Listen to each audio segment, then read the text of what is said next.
and we have the, I'd say, the dessert watch, the creme de la creme. The fact that we could talk about a whole show on this watch is an understatement. So, are we going nuclear? We're going nuclear. Boom.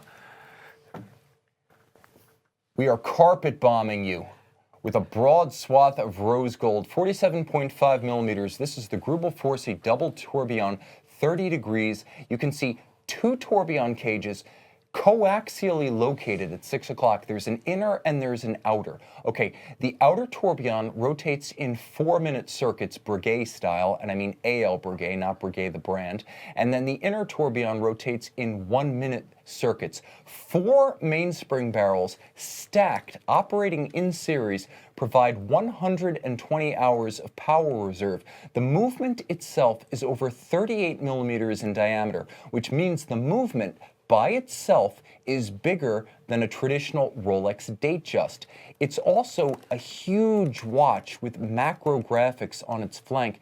You can see it's inscribed, it's engraved, it's handcrafted inside and out, and the timepiece is 16.5 millimeters thick. It's a maze of metals and tones and textures and finish.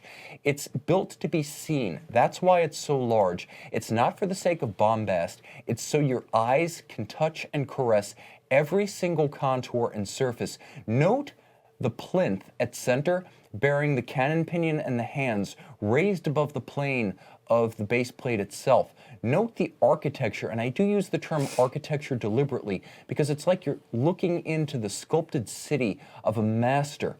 This is like Brasilia. It's like a city designed on a single grand plan by a single architect. When you look at the case back, you can see the black polished bridge for the double tourbillon and the distinctive Greubel Forsey frosted surfaces with immaculately rounded off hand-laid anglage. Note the number of interior angles on the bridges, the toughest finishing assignment for a finisseur in the entire anthology of finishing arts in Swiss high horology. This is a movement that is immensely complicated, a watch produced in perhaps 3 to 6 examples per year at most from a company that makes 80 to 100 in total. Yeah, so Greubel Forsey, we are actually an authorized dealer of the brand. This happens to be a pre-owned watch that we recently took in, retail $540,000. Tim gave all of the finer points of the watch. For those of you that don't know, and it was a fun fact-finding mission as you delve deeper into the brand, you find more and more interesting things about it, is that Richemont actually owns 20% of Greubel Forsey. And, they're very much a sideline player. The two main watchmakers, the two founders of the company, actually control the destiny of the brand and make all of the decisions. But it is the single finest finishing of any watch on the planet. And I think that if you ask most individuals or watchmakers that work at the big brands, they would probably say the exact same thing. So, as Tim said, 80 to 110 examples are made for a given year. For those brands that have beat a tourbillon into a dead horse, this brand in particular keeps doing amazing things.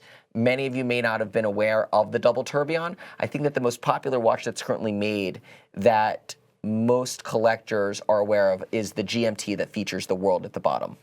Yes, and we actually have a cool video of that from my SIHH coverage, but I will say there's a little story behind this watch. Now, Greubel Forsey was established in 2004 by Robert Greubel and Stephen Forsey. Although they later received investment from Richemont, their personal background is with Audemars Piguet Renoir Papy, the ultra haute de gamme complication specialist within Audemars Piguet. So they struck off on their own, and their first innovation was the 30-degree double tourbillon. The double tourbillon, so that you have A, extra visual fireworks, because that's important, and B, the two tourbillon operating at different rates, canceling out the error relative to gravity. But there's more. There's the 30-degree orientation of the tourbillon.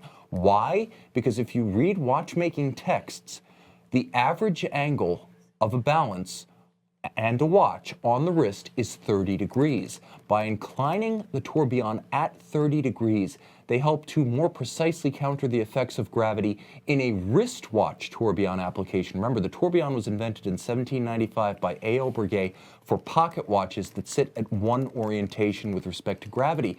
The result is that in objective third-party tests, Greubel Forsey's tourbillon has proven its chronometric precision and vanquished all comers. And if you read about the Museum of LeCoultre, the Horology Museum of LeCoultre's chronometry competition, the Gruebel Forsey Quadruple Tourbillon has come out tops in a test among some of the toughest competitors in the watchmaking space.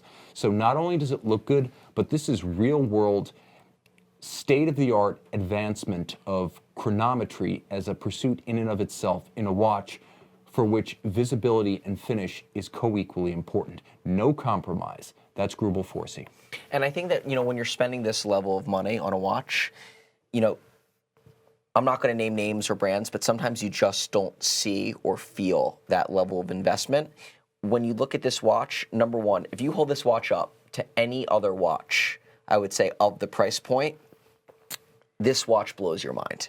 And I think that, again, it's hard to associate $550,000 with any object, but when you see the level of finishing on this watch, which I believe is thousands of hours of finishing that's required in order to even create a single unit, you can see what's going on here. I mean, for a brand to produce 80 to 110 watches for a given year, working flat out. Yeah, I mean, they cannot produce more. And then that is not that many watches. And it's worth mentioning that they have 100 people working at Gruebel Forsey in La Chaux-de-Fonds. And with 100 people working flat out, they managed to average about 1 watch per person per year. And that's flat out. So you're getting what you pay for. The only question with Gruebel Forsey is, do you like their style, which is designed to bring the movement from the inside out, and they have to make it large, they have to make it segmented, they have to expand the case, expand the field of view. Some people are going to say, that's a bit too extravagant for me. And for them, they're not going to compromise in price or quality or weight list. They're going to go with the likes of a Carré Vaudeline and Philippe Dufour or R.W. Smith. Whereas those who want to go big, bold, who are willing to push the edge in terms of engineering and style, the avant-garde, they'll go with Gruebel Forsey.